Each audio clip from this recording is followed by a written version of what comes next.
എന്നൊക്കെ 7 മണിക്ക് ചെല്ലാൻ പറയും.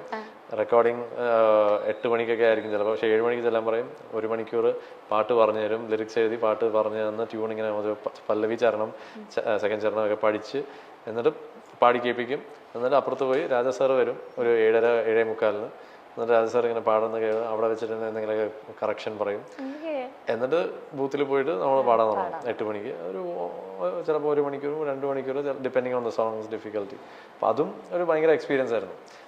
അവർ പറയും അത് പറഞ്ഞ് ലൈക്ക് ആ പാട്ട് ഇന്ന രീതിയിൽ പഠിച്ചെടുക്കുന്നതും പക്ഷെ ഒരു സെർട്ടൺ റേഞ്ച് വിട്ട് നമ്മുടെ വോയിസിനെ ഭയങ്കരമായിട്ട് സ്ട്രെയിൻ ആക്കി ഭയങ്കരമായിട്ട് കഷ്ടപ്പെടുത്തുന്ന ടൈപ്പ് ഒരു സോങ് ഒരിക്കലും കരിയറിൽ നമ്മളുടെ വോയിസിനെ നശിപ്പിക്കുന്ന രീതിയിൽ അങ്ങനെ ഒരു പാട്ട് പാടി തെളിയിക്കണം എന്നുള്ള ഒരു മൈൻഡ് സെറ്റിൽ പാടാൻ പോകരുത്.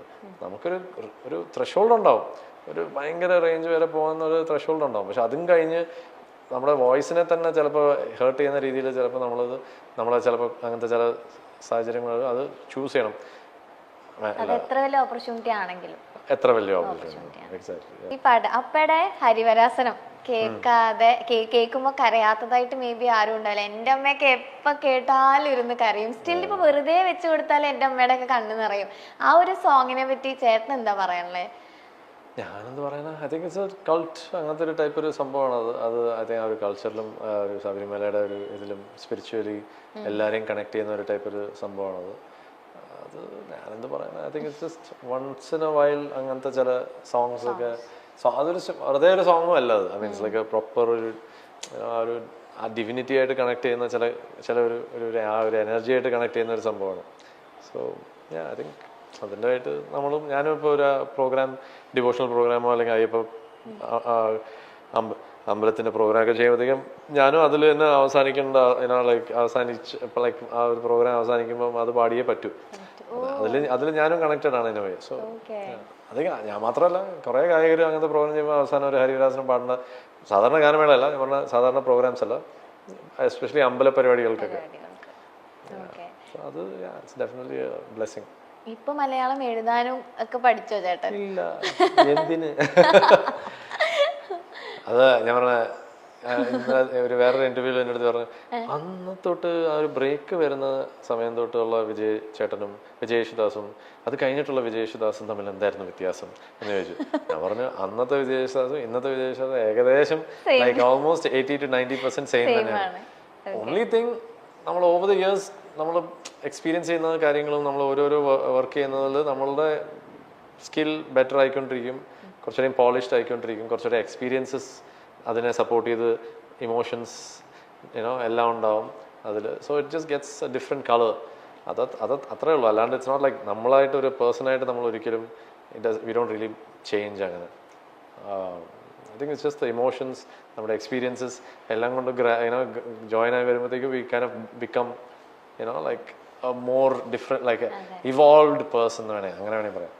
അത്രേ ഉള്ളൂ. ലൈക്ക് ഐ തിങ്ക് അതർവൈസ് അന്ന് പാടിയതായാലും ഇന്ന് പാടിയതായാലും I just given the same dedication. അപ്പോൾ അതുകൊണ്ടാണ് ഞാൻ പറഞ്ഞത് എന്തിനാ മലയാളം പഠിക്കുന്നത്. അന്നും ഞാൻ മംഗ്ലീഷിൽ ലൈക്ക് ടൈപ്പ് ചെയ്യും, എഴുതും. ഇന്നും ടൈപ്പ് ചെയ്യുന്നതും മംഗ്ലീഷിൽ തന്നെയാണ്. അതൊരു സ്പീഡിന് വേണ്ടിയാണ്. ഇപ്പം മലയാളം വായിക്കാനൊക്കെ പറ്റും, ഇങ്ങനെ പറഞ്ഞതേ ഉള്ളൂ. പക്ഷെ എഴുതാനും ഇതൊക്കെ എഴുതി പിന്നെ അതിനുള്ള ടൈമില്ല. ഇപ്പം എല്ലാ ഐപാഡിൽ ടൈപ്പ് ചെയ്യുന്നതുകൊണ്ട് മംഗ്ലീഷിലാണ് എല്ലാം വേഗം. തമിഴിലായാലും തംഗ്ലീഷ്, ഹിന്ദിയിലായാലും ഇംഗ്ലീഷ്, അതെ. കൺവീനിയൻസിലാണ്. നമ്മൾ റെക്കോർഡിങ്ങിന് പോകുന്നു, അവിടെ ഇരിക്കുന്ന ആള് പിന്നെ വായിക്കാനൊക്കെ പറ്റും ഇപ്പോൾ, പക്ഷെ ആവശ്യത്തിന് മാത്രം. വിജയ് യേശുദാസ് എന്ന സിംഗർ അല്ലെങ്കിൽ എന്തെങ്കിലുമൊക്കെ ബ്രിങ്ങപ്പ് ചെയ്യാനായിട്ടുള്ള പ്ലാൻ ഉണ്ടോ? എന്തുകൊണ്ടാ ചേട്ടാ ഒരു യൂട്യൂബ് ചാനലൊക്കെ ആ ഒരു സൈഡിലേക്ക്? യൂട്യൂബ് ചാനൽ ഉണ്ടല്ലോ, പക്ഷെ അത് ഈ പറഞ്ഞ പോലെ അതിനുള്ള ആ ഒരു കണ്ടന്റ് ഉണ്ടാക്കുക, അതിനുള്ള ഇതൊക്കെ എവിടെയോ അതൊരു ബ്രേക്കായി ഇങ്ങനെ കിടക്കും. ബ്രേക്കിന്റെ അല്ല, ഈ പറഞ്ഞ പോലെ ഞാനിപ്പോൾ ഒരു സോങ്ങിലേക്ക് വർക്ക് ചെയ്ത് ഞാൻ അതിൻ്റെ ഒരു പ്രോഡക്റ്റ്, അതിൻ്റെ ഒരു ഇത്, അതിനുവേണ്ടിയാണ് ഈ ലുക്ക്, അത് വീഡിയോ ഷൂട്ട് ചെയ്യാൻ വേണ്ടിയാണ് ഈ ലുക്ക്. അപ്പോൾ അത് കറക്റ്റായിട്ട് ഞാൻ വിചാരിക്കുന്ന രീതിയിൽ പെർഫെക്റ്റ്, ഞാൻ കുറച്ചൊരു പെർഫെക്ഷനിസ്റ്റാണ്. അപ്പോൾ അതുകൊണ്ട് അത് അത്രയ്ക്കും പെർഫെക്റ്റായിട്ട് എല്ലായിടത്തും കൊണ്ട് എത്തിക്കണം എന്നുള്ള ആഗ്രഹത്തിലാണ് ഇങ്ങനെ നിൽക്കുന്നത്. അത് എപ്പോൾ തുടങ്ങിയെന്ന് അറിയാം, 3 വർഷമായി.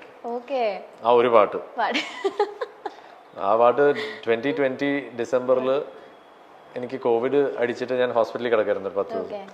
ആ സമയത്ത് കുറേ പാട്ടുകൾ ഞാൻ ഒരു 5-6 വർഷത്തിലൊക്കെ ചെയ്തിട്ടുള്ള ചുമ്മാ ലാപ്ടോപ്പിലൊക്കെ ചെയ്ത് വെച്ചിരുന്ന പാട്ടുകൾ ഇങ്ങനെ എടുത്തെടുത്ത് നോക്കി ഏതെങ്കിലും ഒന്ന് ഇപ്പോഴത്തേക്കൊന്ന് റിഫ്രഷ് ആക്കി എടുക്കാൻ പറ്റുന്നു. അങ്ങനെ ഒരു ഫോൾഡറിലേക്ക് കുറേ പാട്ടുകൾ ഇങ്ങനെ മാറ്റിയിട്ടു. ഒരു 10 പാട്ടുകൾ അതിലൊരു 3-4 പാട്ടുകൾ ഇങ്ങനെ മാറ്റിയിട്ടു. അങ്ങനെ ഒരു സോങ് ഇങ്ങനെ വർക്ക് ചെയ്ത് അതൊരു വേറൊരു ഒരു സർട്ടൻ ഒരു ലെവലിൽ കൊണ്ടുപോയി എത്തിച്ചിട്ടുണ്ട്. അതിനുള്ള വീഡിയോ, അതിൻ്റെ ഇതും പ്രീ പ്രൊഡക്ഷനൊക്കെ നടന്നുകൊണ്ടിരിക്കുകയാണ്. പ്രീ പ്രൊഡക്ഷൻ ഒരു ഫോർമലായിട്ട് രീതിയിൽ പറഞ്ഞതേ ഉള്ളൂ. ഞാൻ തന്നെയാണ് എല്ലാം, ഈ തലയിലാണ് എല്ലാം ഉള്ളത് ഇപ്പോഴത്തേക്ക്. കുറേ മീറ്റിങ്സും കുറേ പ്ലാനിങ്ങും, കൊറിയോഗ്രാഫർ, ക്യാമറ, പിന്നെ 3D ഗ്രാഫിക്സ്, അങ്ങനത്തെ എല്ലാം കൊണ്ടുള്ള ആവശ്യമുള്ളൊരു വീഡിയോ ആണ്. അതിനുള്ള ലുക്കും കൂടെ സെറ്റ് ആക്കിക്കൊണ്ടിരിക്കുക.